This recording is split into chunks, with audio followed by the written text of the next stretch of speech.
Have you ever noticed how certain people can destabilize you with just a simple look, a misplaced word, or even silence? It's no accident. It's the reflection of a trap you yourself built, often without realizing it. The ones who truly control your emotions aren't others, but rather what you avoid facing within yourself. Carl Jung called this the shadow. We live in a world that teaches us to react, to defend the ego, to seek control. But the more we try to protect this fragile, socially constructed identity, the more vulnerable we become to criticism, rejection, loss, and life's frustrations. Everything we don't face within ourselves, we will encounter as fate. In other words, as long as we are unable to face our shadows, we are doomed to be dominated by them, projected onto the people and events around us. And the most curious thing is that almost no one notices when it starts. Chaos doesn't settle suddenly. It infiltrates slowly, camouflaged in inherited beliefs, repeating patterns, and old wounds we pretend to forget. Before reacting to the world, we are already programmed by it. And that's precisely where the origin of imbalance lies. Almost everything that affects us today has roots much older than we imagine. Our emotional reactions, the thoughts that repeat, the seemingly baseless fears, none of this is born in the present. Behind every uncontrolled impulse, there's a story. And that story was written, for the most part, before we were even aware of who we are. From the earliest years of life, we start absorbing beliefs. Some are spoken with words. Men don't cry. You have to please others to be loved. Others are simply felt through silences, absences, and judging looks. Family, school, culture, all of these environments act as invisible programmers of our mind. The child learns to adapt, to hide parts of themselves in order to survive. And the result of that, years later, is an adult who lives reactively, trying to protect themselves from pains they no longer even know the origin of. Until you make the unconscious conscious, it will direct your life, and you will call it fate. And that's exactly what happens. We act as if we have total control, but we are guided by invisible patterns, emotional inheritances, and unhealed wounds. When someone ignores us, and it consumes us inside. When a mistake paralyzes us with fear. Maybe it's still the old voice of a demanding father whispering inside us that we are not good enough. Think of a simple situation. You send a message to someone, and the person sees it but doesn't reply.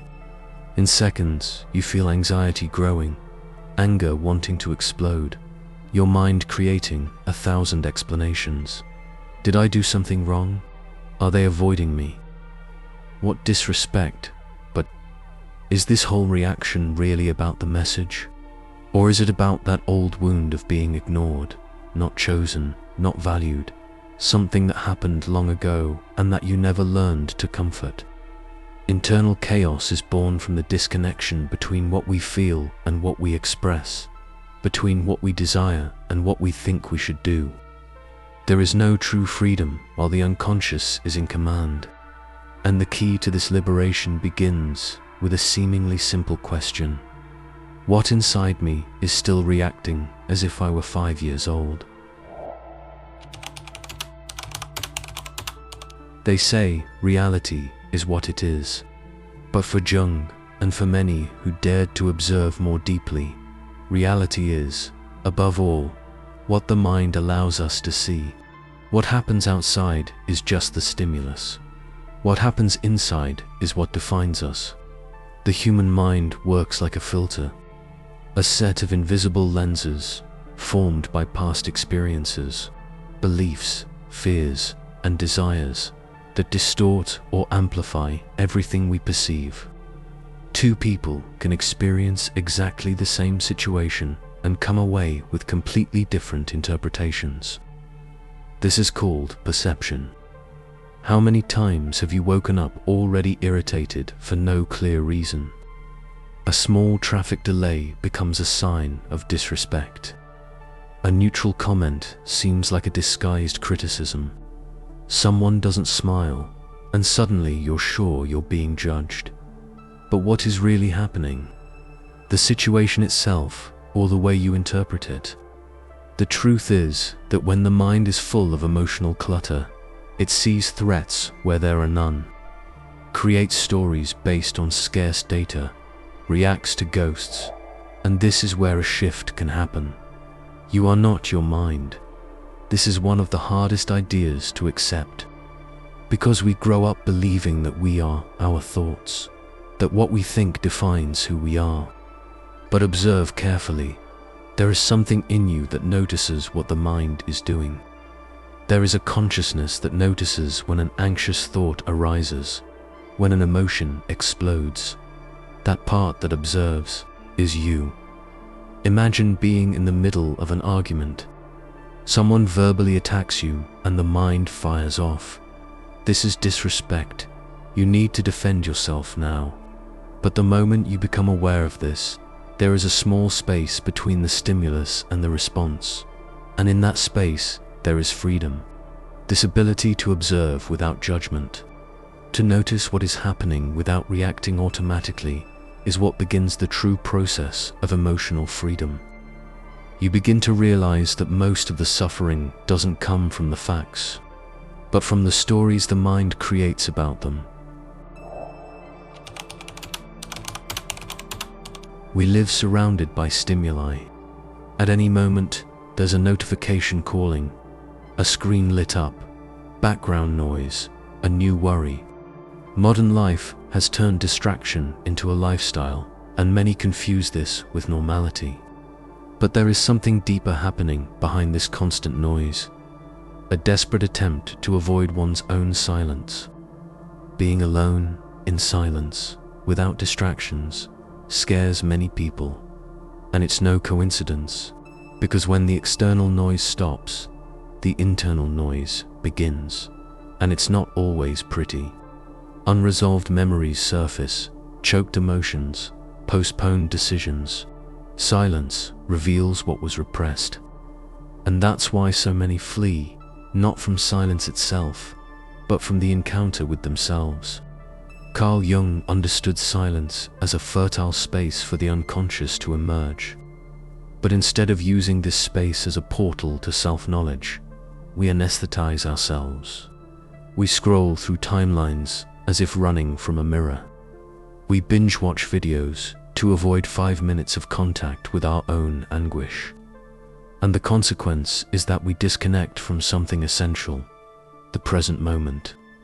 Being present seems simple, but it requires courage. It requires abandoning the habit of living in the past, ruminating on pain and regrets. It requires letting go of the obsession with the future, with control, with what-ifs. Because now is the only place where life truly happens, the only point where there is action, choice, breath. And as paradoxical as it may seem, it is also the only place where peace can be found. Think of a common situation. You are having lunch, but your mind is elsewhere, worried about the afternoon meeting, or reliving something someone said yesterday. Your body is there, but your consciousness is fragmented. And this repeats throughout the day. Days, weeks, years go by like this, without you really being present in them. And then you wonder why life feels empty or too fast. The mind takes us away, but presence brings us back. Being in the now is not just a spiritual practice, it's a psychological necessity. It's in the now that you can take a deep breath before reacting. It's in the now that you notice the emotion before it becomes an impulse. It's in the now that you find a point of stability in the midst of chaos. To be silent is not to isolate yourself from the world, but to reconnect with it. Because only those who learn to be present are capable of responding to life with clarity. One of the deepest causes of human suffering is the desire for reality to be different than it is. We fight against what has already happened, rebel against what we cannot change, insist on trying to control what is beyond our reach. But the more we cling to this illusion of control, the more fragile we become in the face of life. The conditioned mind believes that if it can predict everything, it will avoid pain. That if it plans enough, nothing will go wrong. But reality has its own rhythms, and it rarely dances according to our expectations. And it is in this mismatch between what we idealize and what is that suffering is born. It's not the event itself that hurts, it's the resistance to it. Carl Jung understood that true balance does not lie in mastering the external world, but in accepting the flow of life without losing internal stability. It's not about passivity, but about trust. Trusting that even without controlling everything, you can adapt, grow, and act consciously. Letting go of control is not giving up. It's making space for the unexpected with presence. Imagine a situation. You prepared for an important meeting, visualized how everything should go, created expectations, but at the last minute, the person cancels. You feel anger, frustration, rejection. Your mind starts creating theories, judging the other person, blaming yourself. And why? Because your peace was conditioned on something external going right. Because, without realizing it, you handed your stability over to something you couldn't control. And this happens all the time. We want to control how others see us, how situations unfold, how feelings arise. And when nothing fits into our schemes, we react with pain. But what if you accepted that absolute control is a fantasy?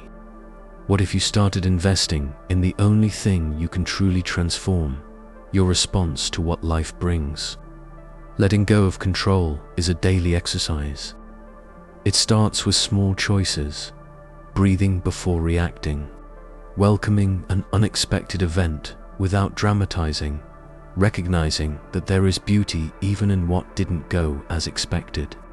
And little by little, you stop fighting reality and start flowing with it.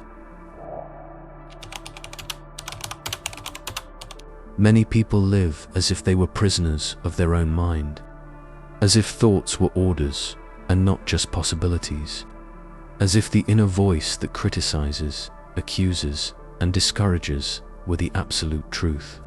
But it is not. The mind can be a hostile place or a supportive territory. It all depends on how you relate to it. The good news is that the mind is not an enemy, it is a tool. And like any tool, it can be used consciously or left loose, causing damage. The difference lies in learning how to train it.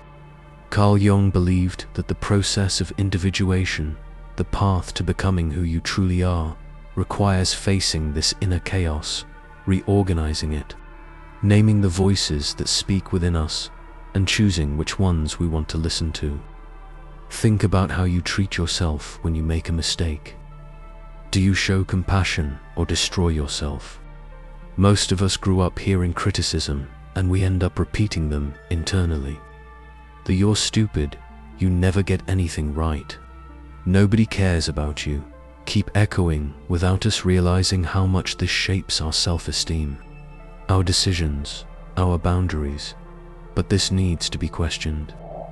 Imagine you wake up on a difficult day, already feeling like something is wrong.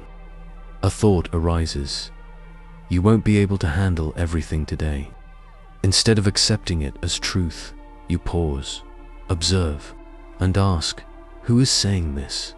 Is this voice really mine? Or is it a repetition of fear, insecurity, something I heard long ago? Just this small act of awareness already starts to change everything. Reprogramming internal dialogue is a process of emotional re-education. It requires attention, patience, and practice. It involves replacing automatic criticism with a wiser, more compassionate voice. You don't need to lie to yourself. but you do need to stop sabotaging yourself. Write down your most recurring thoughts. Notice which patterns repeat when you are under pressure. Notice if there's a script running silently that always leads you to the same places. And most importantly, choose. Choose not to believe everything you think. Choose to rewrite these lines. Choose to be more of an ally to yourself. Because inner peace also comes from the way you treat yourself. And if you don't take care of what you say to yourself, you'll end up believing you deserve less than what you are capable of living. Most people think that peace is something achieved when everything is resolved, when there are no more conflicts, when the world finally cooperates. But this is a naive and dangerous view, because it puts us on hold, as if peace depended on external factors, when, in fact, peace is a choice, an internal path, a place that can only be accessed when pain stops being an enemy and becomes a teacher. Think of a situation of intense pain, the end of a relationship, the loss of a job, a betrayal. Situations like these have the power to shatter what you believed yourself to be. And it is precisely there that the chance to be reborn lies. Because when everything that was stable collapses, you have the chance to discover what is essential. Like coal under pressure that becomes a diamond, the human being, under pain, can reveal their true strength. But for that, it takes courage to let go of who you think you are. Our identity is often a set of defenses, of roles we take on to be accepted, protected, valued. I am the strong one. I am the one who helps everyone. I am the one who cannot fail.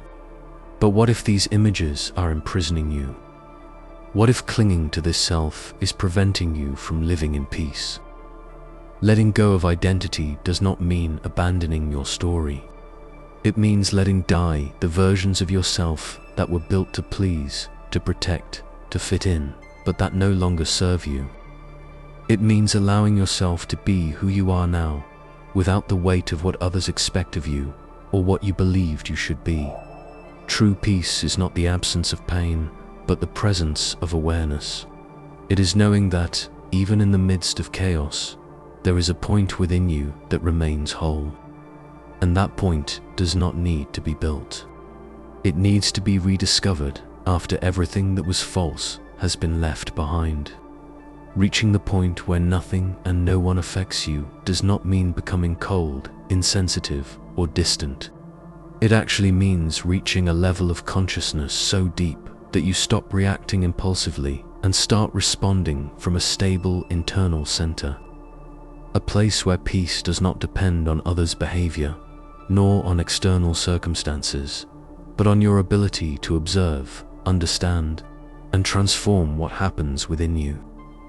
Jung taught that the process of individuation requires confrontation, courage, and acceptance. There is no true peace without facing the shadow, without embracing the pain, without letting go of control and abandoning the old versions of yourself that no longer serve. But this path is not theoretical. It must be lived day by day. Start with silence. Set aside 5 minutes daily to simply observe your thoughts. Write down your emotions, even the most uncomfortable ones. Question the voice that criticizes you. Notice the emotional triggers that throw you off balance. And most importantly, have compassion for yourself as you walk this path. This process is not linear, but it is real.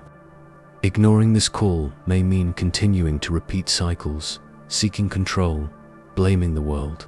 But answering this call can change everything. Because the moment you decide to truly know yourself, no one else has the power to define how you feel. And that, indeed, is freedom. If you enjoyed this content and want to understand more about life's questions, subscribe to the channel and share this video with someone who is also one of the awakened.